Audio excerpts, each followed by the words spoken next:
It's important to understand how the state judges if a PFI project is better, that's to say, offers better value for money, than the public sector route, since it's on this calculation that the decision to proceed is based. The relative merits of the alternatives are determined by comparing total costs over the life of the project. The total cost of a conventional public sector capital asset procurement is made up of the large upfront costs of design and construction, followed by payments of the project's operating expenses. Under PFI, the picture changes. There's no need to find the initial capital, as this is raised by the private consortium. Payments are then made for the service the consortium provides. These may be higher than previously, as they include an element of private profit, as well as funding the consortium's finance package. The total cost in today's terms, known as the net present value, is simply the sum of these costs or cash flows discounted back to the present. At Old Course Prison, the net present value of the PFI option is £247 million, £2.5 million less than the public sector route. Given that the public sector has the considerable advantage of cheaper debt, it's perhaps surprising that private finance projects can cost less than conventional procurement. In fact, the private sector typically pay 30% more for their borrowings than the state, and this extra expense is seen as one of the big drawbacks of using private finance for public projects. However, there is an argument that says that the government's real cost of capital is actually much higher. Now, the reason why that is the case, though, is because when the government borrows, in essence, what is happening is that taxpayers are providing a guarantee to the lenders.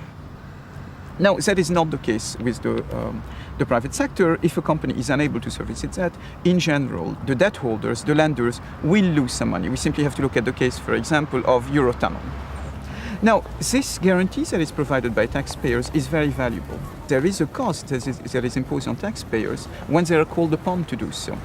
So it is misleading to compare, say, the 10% cost of capital of a private sector firm with the 7% gilt rate. What one needs to add to the 7% gilt rate is the guarantee provided by taxpayers. And once one does so, it is no longer clear that the cost of capital is lower to the government than it is to the private sector. Misleading though it may be, the government's lower cost of capital is used for making comparisons with the cost of private alternatives. So how does the PFI route manage to come in cheaper, as it appears to do at Old Course Prison? Part of the answer lies with the impact of transferring risks from the public sector to the private. Bearing financial responsibility if things go wrong is a strong incentive to the private sector to make sure that nothing does, made stronger still by the fact that they keep the benefits should things go better than expected. At Old Course, the design and build risk was transferred to tarmac construction. Whereas in a traditional contract, it's possible to go back and look for extras, look for changes, and find more money. In the case of this contract, the ultimate risk of the outturn price was transferred across to us. This meant that we had to manage our approach such that we had to succeed. We had to put extra effort into the upfront planning, upfront engineering to make sure that we were not tempted to go back and ask for more money, and because we knew we wouldn't have got it anyway. The outcome was such that this building will be completed 6 months earlier than the contracted date, well within our cost budgets, and really a successful part is. PFI says not only will you as the private sector take the risk of construction, which we've just discussed, but equally you will take the risk of operating it. So for example, if there's an earthquake and 10 years from now, the risk of actually repairing it and any injury and other costs that unfolds as a result of that catastrophic event, you, the private sector, will take. Go to the gauge. Have to keep your right hand on the cylinder. The cost implications and the value for money that I now gain because I have passed off those risks is actually very, very big. And that is one of the new features of PFI. At Old Course, it's now the consortium's responsibility to maintain the fabric of the prison, as well as ensuring the safety and security of staff and inmates. And they can face stiff financial penalties if they don't. The escape of a dangerous prisoner, for example, will net them a £100,000 fine. Right, he's safe. The transfer of operating risks affects not just the operator member of the consortium, but the constructor as well. In a typical building design and construction contract, you build it and then leave.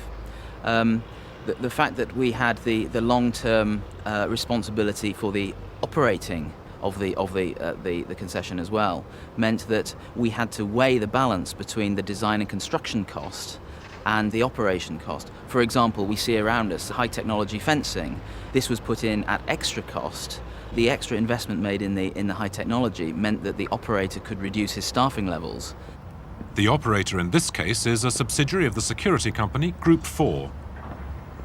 If you look at the costs of putting, say, for example, 2 prison officers to patrol a perimeter fence 24 hours a day, 365 days a year, of 25 years, and calculate the cost of that, and then estimate the costs of putting intelligence on the fence, more sophisticated alarm systems that will prevent an escape, the capital costs are much, much less than the long-term running costs of patrolling that perimeter fence. The efforts consortia put into creating designs and operating systems that reduce risk and costs, such as this electronic key system or the high-technology fence, are all about winning the initial bidding competition and ensuring that if they do win, their returns are maximised over the life of the contract.